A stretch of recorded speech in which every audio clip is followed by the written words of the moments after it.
3 months ago, Anita Hill appeared before a Senate committee and accused Supreme Court nominee Clarence Thomas of sexually harassing her.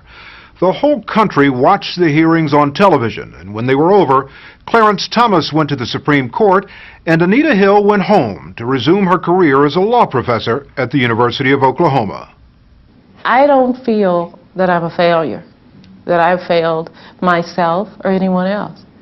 I did what my conscience told me I had to do. And you cannot fail when you do that. We haven't heard much from Anita Hill since those hearings, but she's heard a lot from people around the country. More than 30,000 letters of support, many from women who shared their stories with her and let her know she's not alone. People are talking about the problem as a real issue. And that's important if we're going to move to some kind of solution to it. Women are also talking about the experiences. Women who have hidden these experiences from even their husbands for years are able to talk about them. And that's important emotionally and psychologically. And so those two things alone are positive. You've been described as someone who is conservative in your position in the world. Is that a fair description of you? I think that I am conservative to a number of people because I do have a religious background. I do go to church.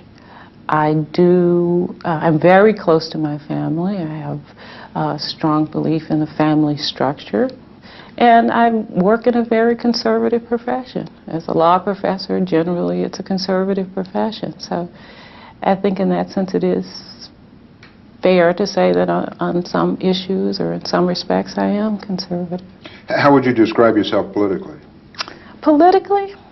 I don't know. I guess I resist labels because I think once you put a label on someone, then everybody automatically assumes that they know how you think. Republican or Democrat? Oh, you want to know what my party affiliation is? I'm a Democrat. You're a Democrat? Yes. I'm told that you have a picture of Eleanor Roosevelt on your office wall with a quote from her that says you gained strength, courage, and confidence by every experience in which you really stop to look fear in the face. You must do things you think you cannot. Is that? That's you do true. Have that on the wall. I have that on the wall, on the door of my office. And to be honest with you, up until a few months ago, I thought that was there for the students. And now I think it applies. I read it on a regular basis because it certainly applies to me now more than I ever thought it would. Why? Why? Because I think over the last few months I have had to look fear in the face, and I've had to do things that took a lot of courage. And even though I'm convinced that they were the right thing to do, the right actions to take, they weren't easy. What were the costs to you? Well, there is obvious costs of privacy, loss of privacy. There were costs in terms of my family. My parents were exposed to ugliness in a way that was really unfair and unfortunate and hurtful to them. And that is something that makes me very angry, that they would have to, at this age, that they would have to be exposed to that kind of ugliness when what they've done is tried to raise 13 children and do the best that they could, and I think that they've done a great job. And I was publicly vilified. And of course that's ugly, and it's something that I would not wish on anybody else. Let me ask you two difficult questions, and it's not an effort to rehash the hearings, but these are the two questions that I think I heard in conversation more than any other. Mm-hmm. People say, well, I sat there and I watched her and I wanted to believe her, but I don't understand how she could say nothing for 10 years. I don't understand how she could stay with him. I don't understand how she could follow him to another job. How do you make those people understand? I can't make those people understand. I really can't. Not from my situation. But what I can do is really to share with those people what others have experienced. One of the things that women do when this happens is to examine themselves, and even to the extent of blaming themselves, their own behavior, their own actions, their own words. And so that is a factor in women not coming forward. Another thing that happens very often is that women are told, either by their harassers or by others, that they won't be believed if they come forward. And they know of enough experiences of other women where not only were they not believed, but they were actually made to be the culprit in these situations. And with that background, with all the societal pressures, with the economic pressures of trying to keep a job, with the pressures of knowing that you need a reference from this job to get the next one, women very often choose to try to get out of the situation or deal with it as best possible at the time and move on to the next in the future. Do you think that's what, in essence, happened to you, that you came forward and they didn't believe you? That in some ways you were made to be the culprit? Yes, indeed, that is what happened. And I think that anyone raising a claim of sexual harassment has to understand that there is a great potential for that occurring.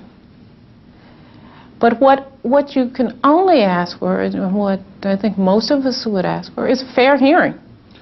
Do you think you got a fair hearing? No, I don't think that it was a hearing on the issue. And in that sense, no. It was a hearing on? I am not going to analyze what the hearing was on. And I can't say enough that we need to get beyond those hearings, because I think what those hearings come down to is me against him. And that we need to move beyond that, because for many people that issue is already decided. It's already decided. So the question is, where do you go from here? Where do I go with my life from here? And what can we make of that situation? What can we learn from that situation that we can move, take and apply somewhere else? You think it would have been different if there had been a woman on the committee? I think so. I think there would have been more sensitivity. I hope that it would have been different. And I honestly believe that there would have been more sensitivity. But what we have to understand is that claims of sexual harassment that I'm talking about, that women have to deal with on a regular basis, are not going to be brought in that setting.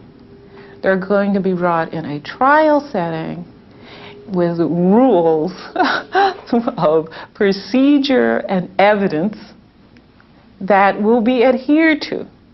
And when they are not adhered to, there can be objections raised. How we deal with it is going to be important if we ever intend to rid the workplace of these problems. And it has to be. We've got to confront this, and we've got to get beyond these myths that we hear and read and tend to believe because they're easier to believe about women. We've got to get to the real problem, the reality. The myth being that women ask for it? Women ask for it, that they control it, that they somehow they file these claims because they're disappointed, employment, or romantically disappointed. All of those things And who knows? In some cases, very rare cases, according to statistics, that may be true. But that doesn't deal with the whole vast majority of the cases where these are valid claims. Women are oppressed and they don't feel like they have an outlet to address them. Do you think this becomes an issue in the upcoming election? I think that it is already an issue in the '92 election in the sense that people have been, appear to have been motivated by this whole thing to become more politically involved. Are you going to have any kind of role in that? I think that it's very positive, and I would like to do what I can to encourage it. But I am not a political organizer. I'm not a politician. I don't want to run for political office. I like the classroom. I mean, I enjoy being in the classroom. I like the interaction with the students. I like thinking. I like provoking them to think. I enjoy that. When someone looks at you and sees Anita Hill, what do you want that to mean to them? I would like them to remember that I'm really just an ordinary person.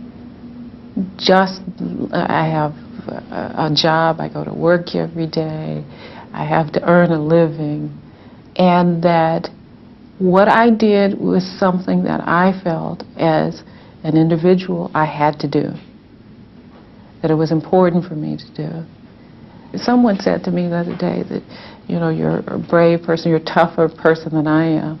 And I said, well, the only thing that I can say is that I've been tested. And I think that there are a lot of women out there who can stand the test. They don't think that they can. But there are so many others out there who could do the same thing if they have to.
Screaming at the top of your